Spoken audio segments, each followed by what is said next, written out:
Hello, അസ്സലാമലൈക്കും വറഹ്മത്തുള്ളാഹി വബറകാതുഹു. അന്നാ കിച്ചണിലേക്ക് എല്ലാവർക്കും സ്വാഗതം. ഇന്ന് ഞാനിവിടെ ഉണ്ടാക്കാൻ പോകുന്നത് നാടൻ ഊണിൻ്റെ ഒരു റെസിപ്പിയാണ്. അതിൽ ഒന്ന് രണ്ട് ഐറ്റം വെറൈറ്റി റെസിപ്പികളുമുണ്ട്. ഈ റെസിപ്പിയിലേക്ക് പോകുന്നതിന് മുൻപ് ഈ ചാനൽ ആദ്യമായി കാണുന്ന കൂട്ടുകാരാണെങ്കിൽ ഒന്ന് സബ്സ്ക്രൈബ് ചെയ്ത് സപ്പോർട്ട് ചെയ്യണം. തൊട്ടടുത്തുള്ള ബെല്ലൈക്കൺ എന്നുള്ളതൊന്ന് പ്രസ് ചെയ്യണം. അപ്പോൾ ഞാൻ ഇടുന്ന വീഡിയോ നോട്ടിഫിക്കേഷനായി ലഭിക്കുന്നതാണ്. ഇന്ന് നമുക്ക് വീഡിയോയിലേക്ക് പോയാലോ. കൂന്തൽ കൊണ്ട് ആരും ഇതുവരെയും ചെയ്ത് നോക്കാത്ത ഒരു വെറൈറ്റി റെസിപ്പിയാണ് ഞാൻ ഇന്ന് ഇവിടെ ഉണ്ടാക്കുന്നത്. ഈ റെസിപ്പി ഉണ്ടാക്കാൻ വേണ്ടി മേടിച്ച കൂന്തൽ 500 ഗ്രാമാണ്. അത് മഷി പൊട്ടാതെ നല്ലവണ്ണം കട്ട് ചെയ്ത് കഴുകി വൃത്തിയാക്കി വെച്ചിട്ടുണ്ട്. ആദ്യം കൂന്തലിലേക്കുള്ള മസാല തയ്യാറാക്കാം. ഒരു പാത്രം എടുത്തു. അതിലേക്ക് 1 ടീസ്പൂൺ മുളക് പൊടിയും 3/4 ടീസ്പൂൺ മഞ്ഞൾപ്പൊടിയും 1/2 ടീസ്പൂൺ ഉപ്പും കൂടി ഇട്ട് കൊടുത്തു. എന്നിട്ട് 1 ടീസ്പൂൺ വെച്ച് അതൊന്ന് ഇളക്കി യോജിപ്പിച്ചെടുത്തുട്ടോ. കഴുകി വെച്ച കൂന്തൽ അതിലേക്ക് ഇട്ട് കൊടുത്തുട്ടോ. എല്ലാം കൂടി ഒന്ന് ഇളക്കി യോജിപ്പിച്ചു. കൂന്തലിൽ ഉപ്പും എരിവും പിടിക്കാൻ വേണ്ടി 5 മിനിറ്റ് നേരം ഒന്ന് റെസ്റ്റ് ചെയ്യാൻ മാറ്റി വെച്ചിട്ടോ.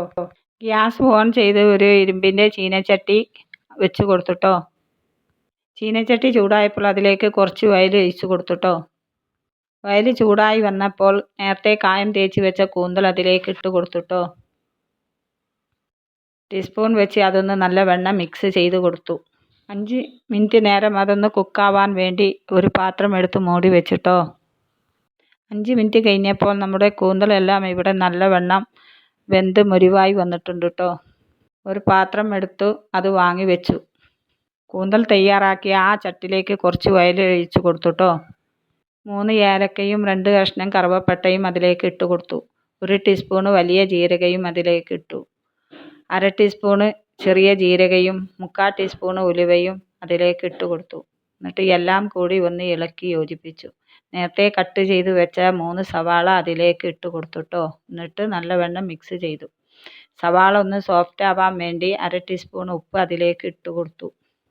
2 തണ്ട് കറിവേപ്പിൻ്റെ ഇലയും അതിലേക്ക് ഇട്ട് കൊടുത്തിട്ടുണ്ട് കേട്ടോ. അത് പറയാൻ മറന്നതാണ്. ഇതിലേക്ക് മസാലപ്പൊടി ചേർത്ത് കൊടുക്കാം. 1 ടീസ്പൂൺ ചിക്കൻ മസാലയും 1 ടീസ്പൂൺ മുളക് പൊടിയും 1 ടീസ്പൂൺ മല്ലിപ്പൊടിയും 1/4 ടീസ്പൂൺ ചെറിയ ജീരകം വറുത്ത് പൊടിച്ചതും എല്ലാം കൂടി ഇതിലേക്ക് ഇട്ട് കൊടുത്ത് ഒന്ന് നല്ലവണ്ണം ഇളക്കി യോജിപ്പിച്ചിട്ടോ. പൊടിൻ്റെ പച്ചമണം മാറുന്നത് വരെ നല്ലവണ്ണം മിക്സ് ചെയ്ത് കൊടുത്തു. കട്ട് ചെയ്ത് വെച്ച 2 തക്കാളിയും ഇതിലേക്ക് ഇട്ട് കൊടുത്തുട്ടോ. എല്ലാം കൂടി ഒന്ന് ഇളക്കി യോജിപ്പിച്ച് കൊടുത്തു. തക്കാളിൻ്റെ മസാലപ്പൊടിൻ്റെ പച്ച മണം മാറുന്നത് വരെ നല്ലവണ്ണം ഇളക്കി യോജിപ്പിച്ച് കൊടുത്തിട്ടുണ്ട് കേട്ടോ. ഇതിലേക്ക് കുറച്ച് വെള്ളം കൂടി ഒഴിച്ച് കൊടുത്തുട്ടോ.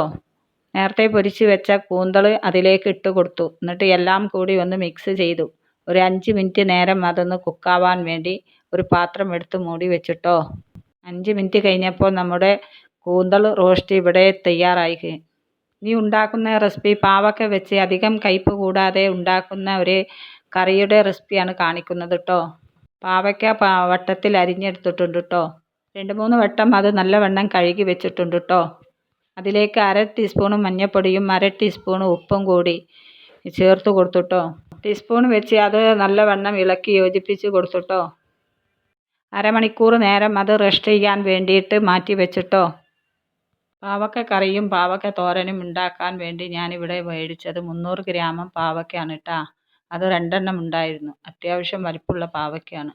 ഒന്ന് ഞാൻ കറി ഉണ്ടാക്കാൻ വേണ്ടി കട്ട് ചെയ്ത് വെച്ചു. ഒന്ന് ചെറുതായി പൊടി പോലെ ആക്കി കട്ട് ചെയ്ത് വെച്ചിട്ടുണ്ട് കേട്ടോ. ഗ്യാസ് ഓൺ ചെയ്ത് ഒരു ഇരുമ്പിൻ്റെ ചട്ടി അതിൻ്റെ മേലെ വെച്ച് കൊടുത്തുട്ടോ. ചട്ടി ചൂടായപ്പോൾ അതിലേക്ക് കുറച്ച് ഓയിൽ ഒഴിച്ച് കൊടുത്തു. നേരത്തെ കട്ട് ചെയ്ത് വെച്ച പാവയ്ക്ക് അതിലേക്ക് ഇട്ട് കൊടുത്തു. എന്നിട്ട് 1 ടീസ്പൂൺ വെച്ച് അതൊന്ന് ഇളക്കി യോജിപ്പിച്ചു. ഒരു 2 മിനിറ്റ് നേരം അത് കുക്കാവാൻ വേണ്ടി വെച്ചു. 2 മിനിറ്റ് കഴിഞ്ഞപ്പോൾ അതൊരു പാത്രം എടുത്ത് വാങ്ങി വെച്ചിട്ടോ. എണ്ണയിൽ വറുത്ത് ഉപ്പേരി ഉണ്ടാക്കുമ്പോൾ അധികം കയ്പ്പുണ്ടാവില്ല. അതുകൊണ്ടാണ് പാവക്ക ഒന്ന് വറുത്തെടുക്കുന്നത് കേട്ടോ. പാവക്ക തയ്യാറാക്കിയ ആ ചട്ടിയിലേക്ക് തന്നെ കുറച്ച് ഓയിൽ ഒഴിച്ച് കൊടുത്തു. ഓയിൽ ചൂടായപ്പോൾ കുറച്ച് കടുകും 1 വറ്റൽ മുളകും ഇട്ട് കൊടുത്തു കേട്ടോ. ഉപ്പേരിക്കുള്ള അരപ്പ് ആദ്യം തയ്യാറാക്കി വെച്ചിട്ടുണ്ട് കേട്ടോ. 1 മുറി തേങ്ങയും 1 ടീസ്പൂൺ മഞ്ഞൾപ്പൊടിയും 1/2 ടീസ്പൂൺ ചെറിയ ജീരകം വറുത്ത് പൊടിച്ചതും എല്ലാം കൂടി ഒന്ന് മിക്സ് ചെയ്ത് വെച്ചിട്ടുണ്ടായിരുന്നു കേട്ടോ. കടുകും വറ്റൽ മുളകും ഒന്ന് റോസ്റ്റായപ്പോൾ ഈ തേങ്ങ കൂട്ട് ഇതിലേക്ക് ഇട്ട് കൊടുത്തുട്ടോ. എന്നിട്ട് 1 ടീസ്പൂൺ വെച്ച് ഒന്ന് ഇളക്കി യോജിപ്പിച്ചു. ഒരു മീഡിയം വലിപ്പത്തിലുള്ള സവാള ചെറുതായി കട്ട് ചെയ്ത് വെച്ചിട്ടുണ്ടായിരുന്നു കേട്ടോ. അതും ഈ തേങ്ങൻ്റെ കൂട്ടിലേക്ക് ഇട്ട് കൊടുത്തു. ടീസ്പൂൺ വെച്ച് നല്ല വിധം ഇളക്കി യോജിപ്പിച്ചു.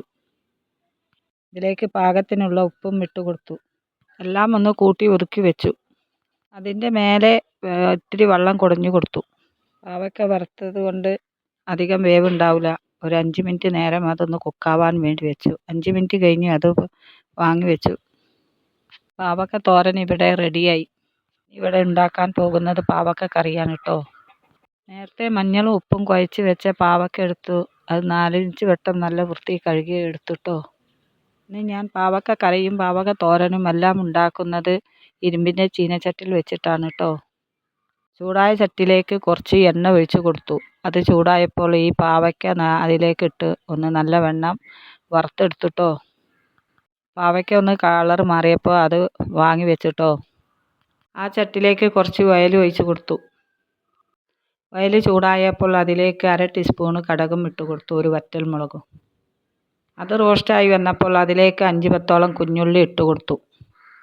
ഇതിലേക്ക് 10 വെളുത്തുള്ളിയും മുഴുവനായിട്ട് ഇട്ട് കൊടുക്കണം കേട്ടോ.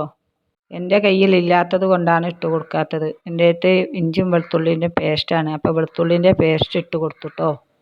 എല്ലാം കൂടി ഒന്ന് ഇളക്കി യോജിപ്പിച്ചു. അതിൻ്റെ പച്ചമണം മാറോളം നല്ലവണ്ണം ഇളക്കി യോജിപ്പിച്ച് കൊടുത്തു കേട്ടോ. ഇതിലേക്ക് മസാലപ്പൊടി ചേർക്കുന്നുണ്ട് കേട്ടോ. 1 ടീസ്പൂൺ മല്ലിപ്പൊടിയും 1 ടീസ്പൂൺ മുളക് പൊടിയും 1 ടീസ്പൂൺ മഞ്ഞൾപ്പൊടിയും, കുറച്ച് വലിയ ജീരകം പൊടിച്ചതും ചെറിയ ജീരകം വറുത്ത് പൊടിച്ചതും 1/4 ടീസ്പൂൺ ഇതിലേക്ക് ഇട്ട് കൊടുത്തു. എല്ലാം കൂടി ഒന്ന് ഇളക്കി യോജിപ്പിച്ചിട്ടോ. ഇതിൻ്റെ പച്ചമണം മാറുന്നത് വരെ നല്ലവണ്ണം ഇളക്കി യോജിപ്പിക്കണം കേട്ടോ. പാകത്തിനുള്ള ഉപ്പും അതും കൂടി ഇതിലേക്ക് ചേർത്ത് കൊടുത്തു. ഒരു നാരങ്ങ വലിപ്പത്തിലുള്ള പുളി നേരത്തെ വെള്ളത്തിൽ ഇട്ട് വെച്ചിരുന്നു. അതും ഇതിലേക്ക് നല്ലവണ്ണം പിഴിഞ്ഞ് ഒഴിച്ച് കൊടുത്തു. 2 വലിയ തക്കാളി മിക്സിയുടെ ജാറിലിട്ട് അടിച്ചെടുത്തിട്ടുണ്ട് കേട്ടോ. അതും ഇതിലേക്ക് ഒഴിച്ച് കൊടുത്തിട്ടു. ഈ സമയത്താണ് കറിവേപ്പിൻ്റെ ഇല ഇട്ട് കൊടുത്തത് കേട്ടോ. 10 മിനിറ്റ് നേരം കറി കുക്കാവാൻ വേണ്ടി വെച്ചിട്ടോ. സമയം 10 മിനിറ്റ് കഴിഞ്ഞു. കറി കുക്കായി വന്നപ്പോൾ അതിൻ്റെ മേലെ കുറച്ച് ഓയിൽ ഒഴിച്ച് കൊടുത്തിട്ടോ. നമ്മുടെ പാവയ്ക്ക കറി ഇവിടെ തയ്യാറായി കഴിയും. ചോറിൻ്റെ കൂടെ ഒഴിച്ച് കഴിക്കാൻ നല്ല കോമ്പിനേഷനാണ് കേട്ടോ. ഈ കറി അധികം കഴിപ്പൊന്നുമില്ല കേട്ടോ. ഈ റെസിപ്പി നിങ്ങൾ ചെയ്ത് നോക്കിയതിൻ്റെ ഫീഡ്ബാക്ക് കമൻറ്റിലൂടെ എഴുതി അറിയിക്കണം കേട്ടോ. നിങ്ങൾക്കെല്ലാം സുഖമാണെന്ന് കരുതിക്കൊണ്ട് ഈ വീഡിയോ ഇവിടെ വൈൻഡപ്പ് ചെയ്യുകയാണ് കേട്ടോ. അസ്സലാമു അലൈക്കും.